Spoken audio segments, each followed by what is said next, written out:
Welcome, welcome. I'm so excited to be here and have the opportunity to teach you how to achieve incredible health. I'm Dr. Joel Fuhrman. I'm a board-certified family physician, nutritional researcher, and my life's work is nutritional science. And I have a promise that you can lose weight as fast or faster than gastric bypass surgery. But unlike surgery, the results are permanent. In only 3 steps. 1, learn about the power of micronutrients. 2, eliminating food addictions. And 3, superfoods for pleasure and health.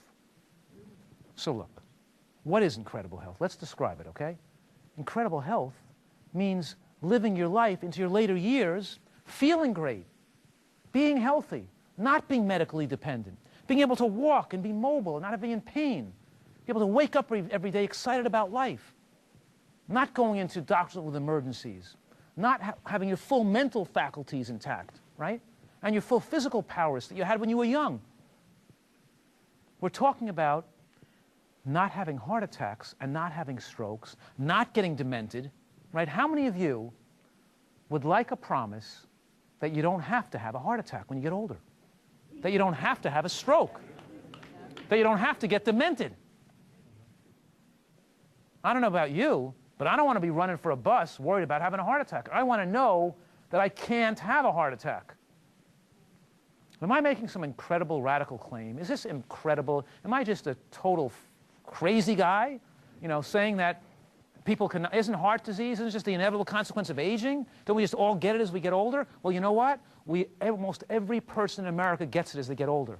When we do autopsy studies on people in America, by the time they're 40 years old, if they die in a car accident or drowning, we look at their heart and we find that almost all Americans have atherosclerosis, more than 95% by the age of 45. But it doesn't have to happen to you. I'll tell you how I know this, how I know this is true.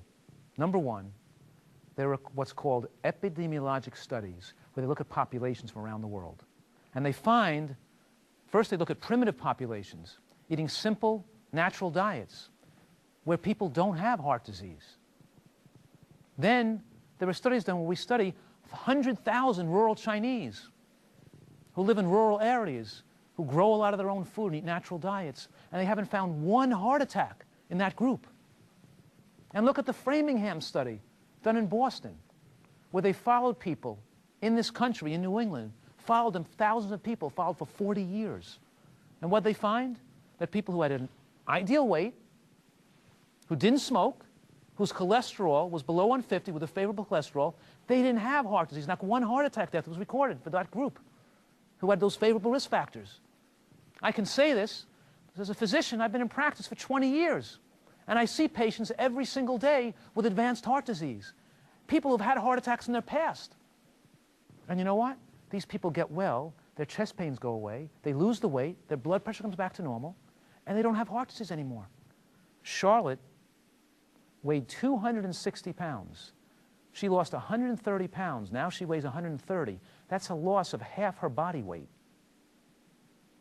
But the weight loss isn't even the story here. The story is Charlotte was in a wheelchair after a stroke. She couldn't even walk. And she had diabetes requiring multiple medications. Charlotte is not diabetic anymore. She has no diabetes, and that means that her blood sugar is normal, below 100, without medication. You know, I tell my diabetic patients, let's not control your diabetes. If we're controlling it, that means you still have diabetes. We want to get rid of your diabetes. Who wants to stick themselves with needles and take drugs the rest of their life? And most of these diabetic medications cause weight gain and make you become more diabetic the more you take the medication. How many of you want to be around when you're older and in great health, so you can run around with your children and grandchildren, so you can enjoy your life in your golden years, right? Isn't that something you want? Yeah. Don't you want incredible health? Yes. The problem in America is 27% of Americans die of heart disease. About 23% die of cancer. 6% die of strokes. It doesn't have to happen. Advancements in nutritional science enable a solution, and we can put this science right in your kitchen so you can do it.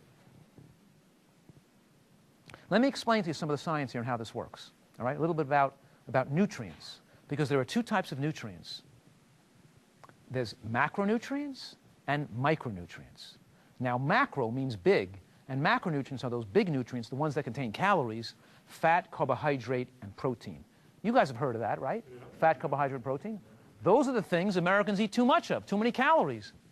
But what we don't eat enough of is the micronutrients. The micronutrients do not contain calories. Those are things like vitamins, like minerals, phytochemicals, things that don't contain calories the body needs for good health. In 1930, scientists discovered about 14 vitamins and 16 minerals. And people said, wow, this is great. We got health in a bottle here. We can add like thiamine and riboflavin into Cocoa Puffs and vitamin C into Kool-Aid. We could take these things and we could win the war on cancer and stop people from dying so much. By 1935, the vitamin industry was already a billion-dollar industry. But the most fascinating thing happened in the history of nutritional science, because between 1935 and 2005, during that 70-year stretch, cancer rates went up every single year for 70 years in a row. Incredible. We saw a concomitant rise in diabetes, obesity, right? Autoimmune conditions, allergies. Boy, the diseases just were flourishing. But cancer rates, not one year did it even dip, just kept going higher and higher and higher and higher. And you know, it wasn't until about 20 years ago where scientists first recognized that vitamins and minerals were not the major micronutrient load that's in food. In other words, vitamins and minerals are a smaller percent of the total of micronutrients that are in food. The major source of micronutrients are called phytochemicals. And there are hundreds, maybe even thousands of them. And they haven't all been discovered yet. So what I'm saying here is that every strawberry has about 700 nutrients in it, not just 31. Every piece of broccoli has about 1,000 different nutrients in it. And the body needs them. They're not optional. The American diet today has 62% of calories from processed foods. 62% from processed foods. Those are foods like pasta, bread, salad oil, mayonnaise, donuts, cookies, crackers, rice cakes, breakfast bars, chips, pretzels, soft drinks. Look, we're eating foods that just give us calories. They just give us macronutrients without any micronutrient load. When we take in macronutrients with no micronutrient load, the body builds up free radicals. Those are toxic. They cause inflammation in the body. And we utilize our reserve of micronutrients to try to process those empty calories. And then more than 25% of the American diet are animal products. Animal products like meat and chicken and dairy products, they don't have antioxidants and phytochemicals in them either.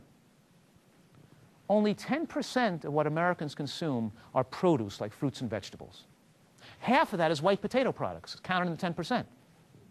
That means that French fries, potato chips, mashed potatoes, all that, and you know, that's half of what Americans are consuming, counting as vegetables. And white potatoes don't have much micronutrient density. They're one of the lowest nutrient-containing vegetables. We're just eating a diet that's not designed for the human species. I'm saying here that a piece of chicken is just like a piece of white bread. Or a piece of chicken is just like some pasta. Why am I saying a piece of bread and a piece of chicken are the same thing? No micronutrients. There's no significant micronutrient load. Because that's what I'm saying. I'm saying a pre-processed food, like a soft drink or a piece of white bread, right, doesn't have antioxidants like vitamin E and vitamin C and vitamin K and folate and the bioflavonoids and the lignans and all those phytochemicals that fight cancer. They're not in the processed foods. They've been processed out, right? And animal products is not a source of phytochemicals and antioxidants. It's a source of some vitamins and minerals and proteins and fats, but it doesn't give us those cancer-fighting nutrients that we're just not consuming. Both the animal product and the processed foods don't have a significant micronutrient load, so where are we getting it from, right? And I'm also saying the micronutrient deficits leads to increased body weight. It drives your appetite up, increases your hunger. It means more diabetes, more heart disease, and more cancer.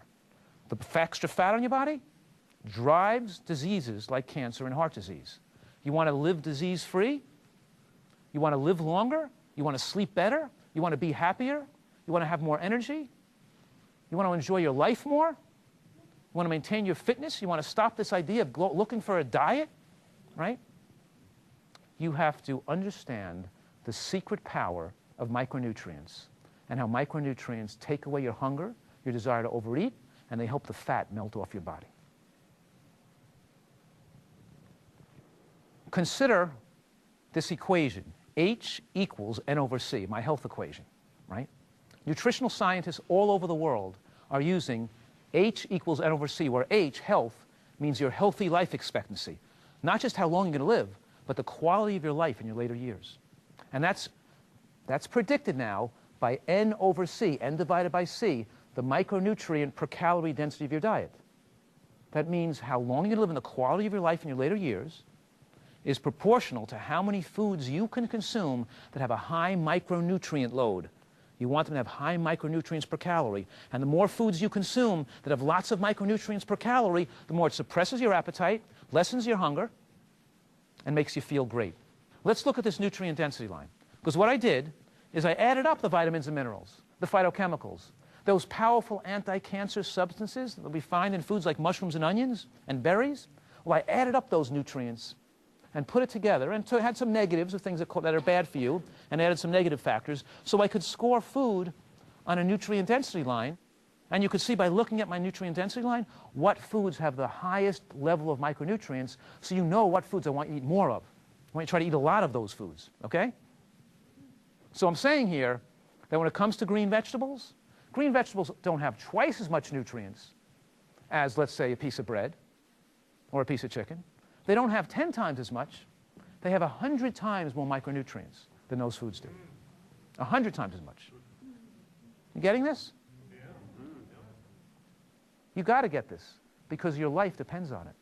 Your life depends on understanding this information. You know why? You graduate from elementary school, junior high school, college, professional school, even medical school. And the most important thing you could have learned to control your health destiny, you don't even learn anything about, right? Let's look at mushrooms for a minute. Mushrooms contain, they're a superfood. They contain something called angiogenesis inhibitors. Ever hear of that before? No. The word angiogenesis means the growth of blood vessels. So an angiogenesis inhibitor, it means it restricts the growth of blood vessels. Okay? Now, this seems counterintuitive. Why would we want to stop blood vessels from growing? But we want to stop them from growing abnormally. Because what happens is when we eat a lot of sugar, when we put fat on our body, it pumps up insulin, and insulin promotes the growth of blood vessels. And you know, fat on the body is like a tumor, and it secretes hormones and it causes inflammation. It's bad to have fat on your body. And the fat on the body signals blood vessels to grow into it, so it can be fueled, so it can get oxygen and nutrients and nourishment to keep it growing and to keep it surviving. When you eat foods like mushrooms and onions, they have angiogenesis inhibitors that inhibit the growth of the blood vessels into the fat to stop the fat from growing and to cause the fat to shrink and atrophy. Over here we have a guy, Jim. Jim is eating 2,000 calories a day. And Jim's not overweight. He's great weight. But Bob, on the other hand, who also eats 2,000 calories, is overweight. They're both eating 2,000 calories. Why is one good weight and one not a good weight? The reason is the person, it's not all calories in, calories out. The secret here is that you have to eat these nutritional factors that prevent fat from building up. And when fat builds up outside of your abdominal wall, you could pinch it, right? You could pinch the fat and press it together. It's not only outside your abdominal wall. As I'm pinching this fat, there's just as much fat inside the abdominal wall that you can't pinch. When you have that big roll of fat out here, your body's swelled on the inside, and you have fat under the abdominal wall in with your organs, surrounding your heart, squeezing your liver, your kidneys, your adrenal glands, around your pancreas. The fat is all over the inside of your body, places the fat should not be. Outside fat means inside fat, and that's what increases the risk of diabetes, of heart disease, of cancer. Sure, you want to get rid of, so you want your whole body to shrink down, right? When you do that, and when you do it while utilizing the power of micronutrients, you've got a better memory. You don't lose your memory with aging. You don't get joint pain. You don't have arthritis, headaches, allergies, asthma, skin rashes, depression. You don't have to have those things, because a lot of those diseases occur because of micronutrient deficits and poor nutrition.